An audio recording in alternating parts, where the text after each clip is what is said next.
Good morning, everybody. This is Gary Matheny. Welcome to Liberty Observatory.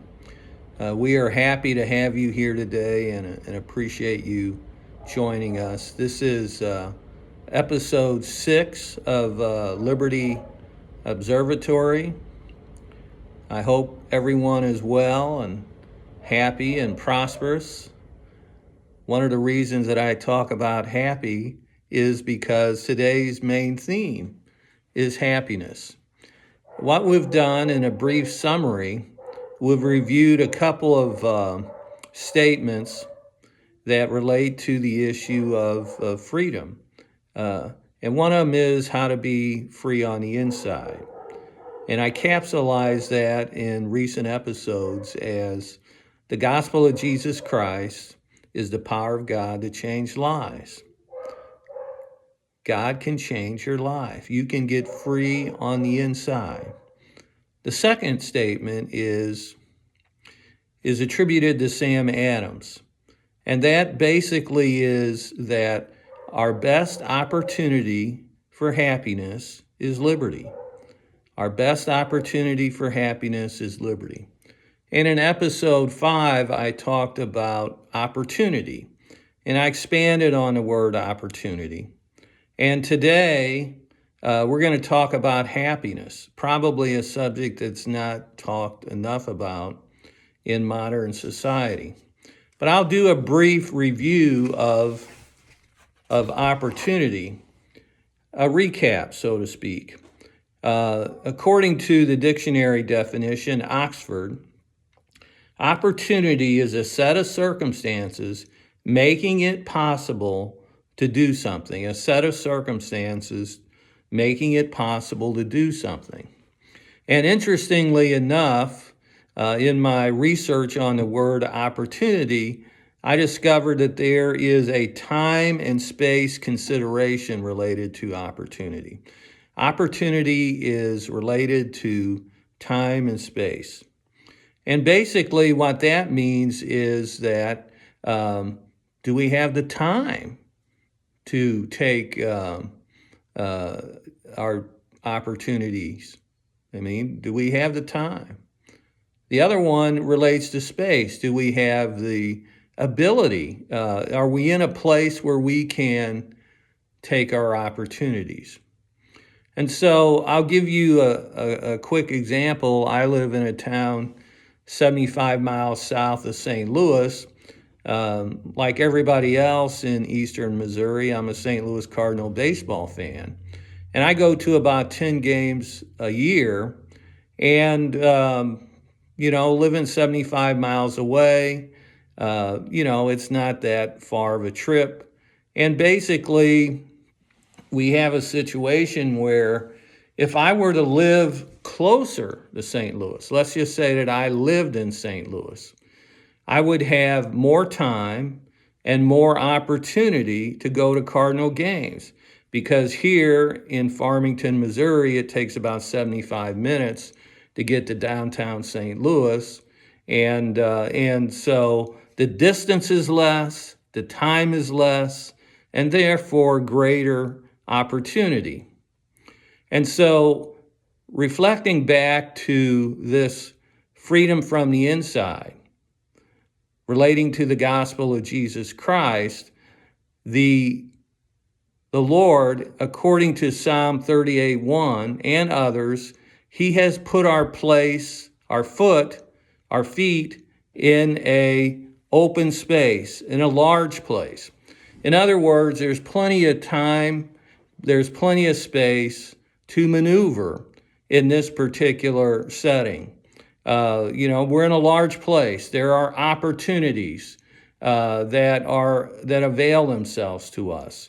And so it is a consideration of time and space, but yet at the end of the day, it's up to us to seize the day and create, with God's help, a set of circumstances making it possible to do something. So let's move on to happiness. Happiness is a word that was used in our Declaration of Independence.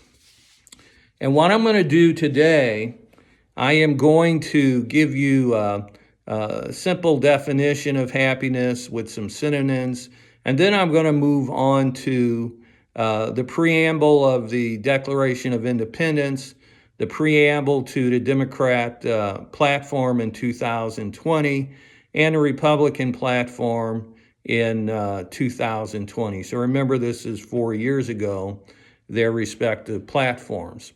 And I'm only talking about the preamble. And I know a lot of people say, and I tend to agree, that the elected officials, they may agree with the platform, but at the end of the day, they do what they want, you know. But on the other hand, the platforms seem to be a pretty accurate reflection of the base. In other words, the Democrat base, reflect their views are reflected in their platform. The Republican base, their views are reflected in their platform. And I did look at the platforms for both the Constitutional Party and the Libertarian Party, but I'm not including them in today's discussion, partly because I wanted to limit time and space. How's that? So anyhow, let me take a look at the word happiness. Now, the word happiness can be described as a state of well-being and contentment. A state of well-being and contentment. And it has certain synonyms, which are included pleasure, satisfaction, cheeriness. There's an aspect of wholeness and health associated with the word happiness. And so there's this sense of well-being associated with happiness. And the founders of our country, way back in 1776, thought that happiness was a high-valued commodity, that it was something that was important because they made it an integral part of the Declaration of Independence. Now, I should be able to say that I'm a Christian, and most Christians would say that it can be a fool's errand to pursue happiness and exclusion of God. In other words, if happiness becomes your main goal, the only thing that is important in your life, you will find it to be very elusive. On the other hand, as you pursue God, you can have happiness as a byproduct. And so happiness is one of those things that it can be elusive, and there's a right way to pursue it. But if you pursue it above all other values and considerations, that kind of sounds like hedonism. And hedonism can lead you to a place that is shallow and empty, and you've wondered why you work so hard to get to a certain place, because when you get there, it lacks meaning. So happiness is a good, positive quality for all of us to enjoy. And what's really ironic about my study on happiness is that way back, 250 years ago, in a couple years, it's going to be 250 years, they seem to value happiness more than we do in 2024. And it's kind of like, how does that work?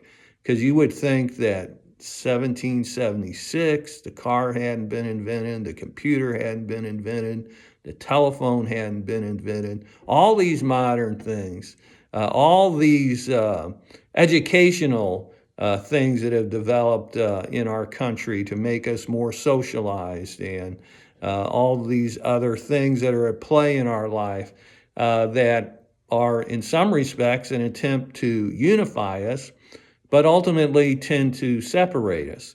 And so all these considerations that make us the modern man seem to lose the aspect of happiness in its proper proportion. So let's take a look at the Declaration of Independence, maybe one of the most powerful documents ever written. And it rings through the ages.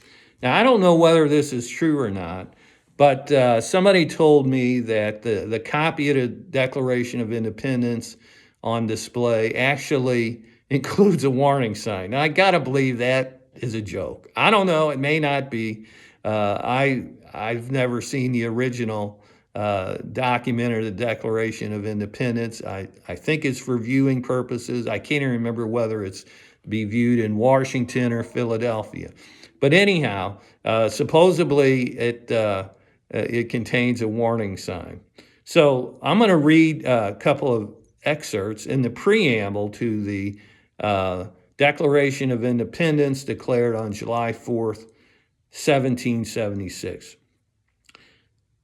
We hold these truths to be self-evident, that all men are created equal, that they are endowed by their Creator with certain unalienable rights, that among these are life, liberty, and the pursuit of happiness, that to secure these rights, governments are instituted among men, deriving their just powers from the consent of the governed, that whenever any form of government becomes destructive of these ends, it is the right of the people to alter or to abolish it and institute new government, laying its foundation on such principles, and organizing its powers in such form as to them shall seem most likely to affect their safety and happiness.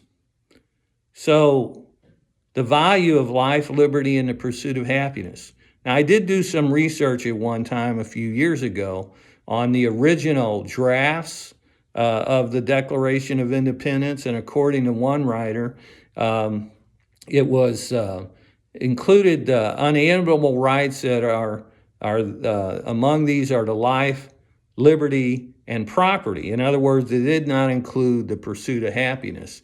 And according to that writer, he said that the early abolitionists, remember this is like 75 years before the Civil War, the early abolitionists, which were primarily in New England, didn't want property in the Declaration of Independence because at that time slaves were considered property, and they viewed it as an obstacle to the abolition movement if property was included in the Declaration of Independence. But be that as it may, the words ultimately replaced property, according to this writer, are precious words to us as modern Americans, and that is the pursuit of happiness.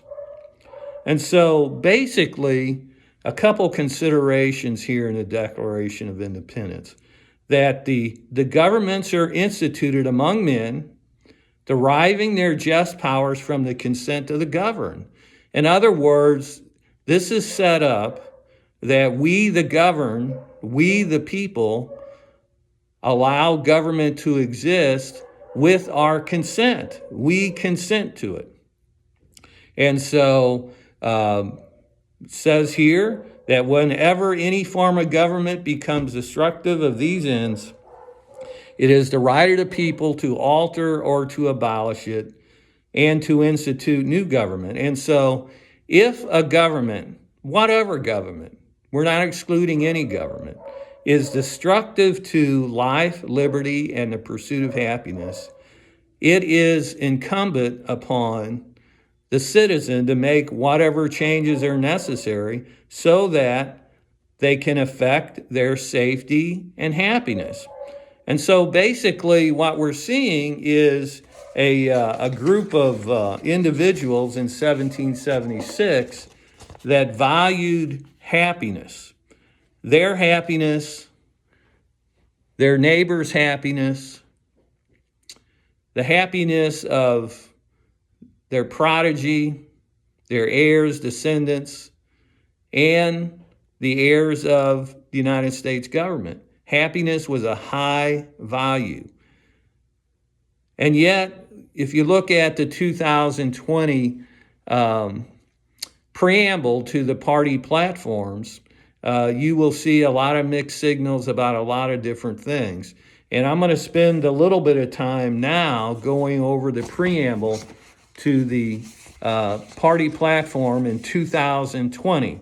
And of course, this year, later this year, I'm speaking in April, Later this year, there'll be a new Democrat platform, 2024, and heaven knows what that'll say.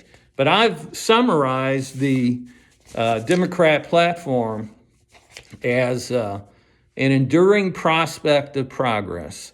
There's an enduring prospect of progress contained in the Democrat platform.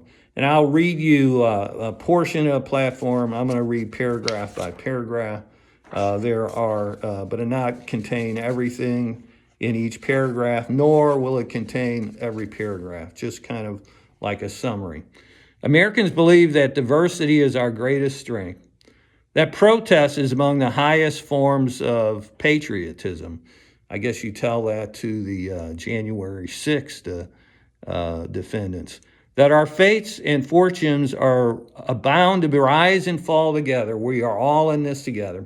We never stop trying to build a more perfect union, and that's why I say the summary of the Democrat platform is there's always an enduring prospect of progress. And then it goes on, the worst public health crisis in the century. The COVID-19 pandemic has laid bare deep-seated problems in our society. The bill has become due on the Trump administration howling out our public institutions, sidelining of experts, rejection of science, the underinvestment in research, gross corruption, and abuses of powers. The emptiness of the Republican Party's American First policy, yada, yada, yada, yada. We must right the wrongs in our democracy, redress the systemic injustices. We must once again stop Republican recession from becoming a second Great Depression.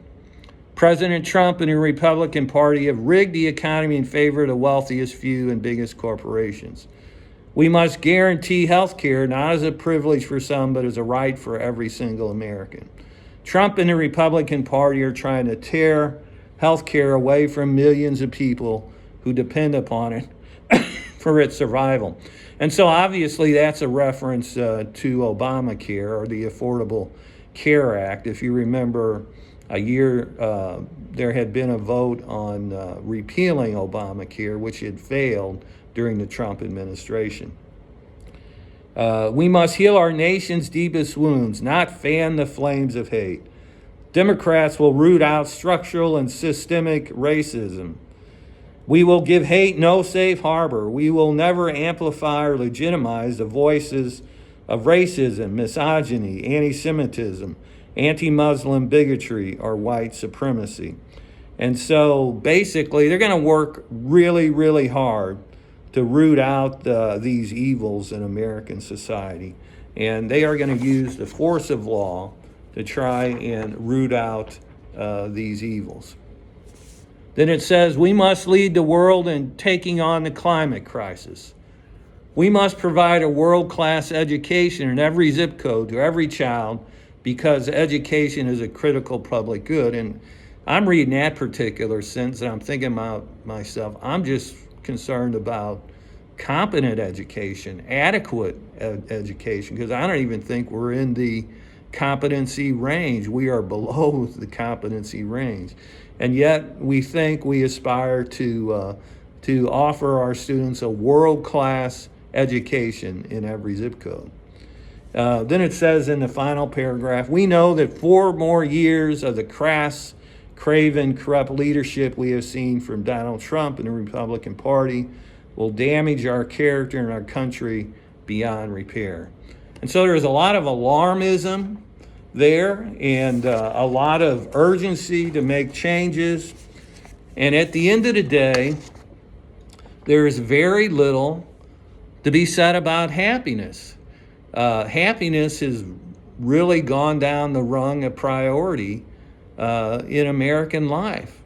And there's this constant need for change. There's this constant stressing upon all the evils that are in America that need to be ruled out.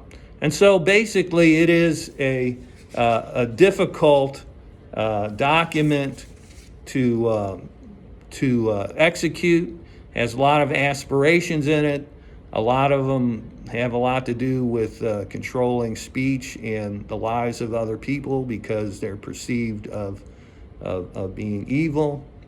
And let's next move to the preamble to the 2020 Republican platform. And it's much shorter, and I'll just read some of the highlights. We believe in American exceptionalism. We believe America is unlike any other nation on earth. We affirm the Declaration of Independence that all are created equal, endowed by their Creator with inalienable rights of life, liberty, and the pursuit of happiness. We believe the Constitution is our founding document. We believe the Constitution was written not as a flexible document, but as our enduring covenant. We believe political freedom and economic freedom are invisible. We believe that people are the ultimate resource and that the people, not the government, are the best stewards of our country's God-given resources. And then it starts. Basically, they're criticizing the Obama administration because remember, this is 2020. The Obama administration has led America in the wrong direction. Americans deserve a strong and healthy economy. The Obama administration dismantled American system of health care, replaced it with a costly and complicated scheme of limited choices. That's Obamacare. They've abandoned their promise of being accountable to the American people. They've doubled the size of the national debt. They refuse to control our borders, but try to control our schools, farm businesses, and even our religious institutions. Obama administration has been regulating to death our free market economy. And so the way I would characterize the Republican platform would be American exceptionalism, or it might be said American nationalism, that a different form of protest, or not really a protest at all, an enthusiasm for what this country represents, where the Democrat platform views protest as perhaps the highest form of patriotism. The Republican Party views patriotism in the sense of love for country and including love for God. And so basically, we could have included a few other preambles to other parties in the American system, but at some point, brevity is a very good thing. And I just don't want to go on and on and on about things because people's attention span is very short. But let's put this in context for a moment. If you think about it, one of the unifying thing of all people should be happiness. I've never met a person that doesn't want to be happy. And we should all aspire to be happy. Now, we may disagree on how to get there, and we may disagree on the power of government to help us get there, but we all want to be happy. And so if we look at happiness as a virtue and a value that we should all aspire, then maybe we should reflect upon what Sam Adams said. Our best opportunity for happiness is liberty. Our best time and space for liberty, for happiness, is liberty. Liberty will get us there if we make right choices within that liberty sphere. And so next week, we're going to talk more about liberty. And remember earlier I said opportunity and liberty are kind of second cousins each other, or maybe first cousins, but we'll amplify more on liberty. And so everybody enjoy yourself and be happy.